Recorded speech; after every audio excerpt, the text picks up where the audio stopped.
চলতি মাসের অভ্যন্তরীণ সরকারের উপদেষ্টা পদ থেকে পদত্যাগ করবেন নাহিদ ইসলাম। পদত্যাগ করার পর নতুন দলের দায়িত্ব নেবেন তিনি। আগামী 26শে ফেব্রুয়ারি হতে পারে নতুন দলের ঘোষণা। ওই দিনে নাম ও কমিটি ঘোষণা করা হবে। তার আগের দিন নাহিদ ইসলামের পদত্যাগের সম্ভাবনা রয়েছে। বৈষম্যবিরোধী ছাত্র আন্দোলন ও জাতীয় নাগরিক কমিটির নেতৃত্বের সঙ্গে কথা বলে এই কথা জানান তিনি। নাহিদ ইসলাম গত বছরে 8 আগস্ট বাংলাদেশে অভ্যন্তরীণ সরকার উপদেষ্টা হিসেবে নিযুক্ত হন এবং 9 আগস্ট ডাক ও টেলিযোগাযোগ ও তথ্য মন্ত্রণালয় উপদেষ্টা হিসেবে দায়িত্ব পালন করেন।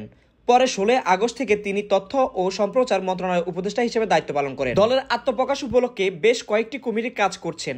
এর মধ্যে রয়েছে অনুষ্ঠান প্রস্তুতি কমিটি, গণতন্ত্র ও ঘোষণাপত্র তৈরি নিয়ে পৃথক কমিটি রয়েছে। নাগরিক কমিটির সদস্য সচিব আক্তার হোসেন গণমাধ্যমকে জানান, দল তৈরির জন্য ইতিমধ্যে নানান ধরনের প্রস্তুতিমূলক কমিটি রয়েছে। চলতি সপ্তাহের শেষ দিকে আনুষ্ঠানিকভাবে নতুন দলের যাত্রা শুরু করবে বলে আশা ব্যক্ত করেন তিনি।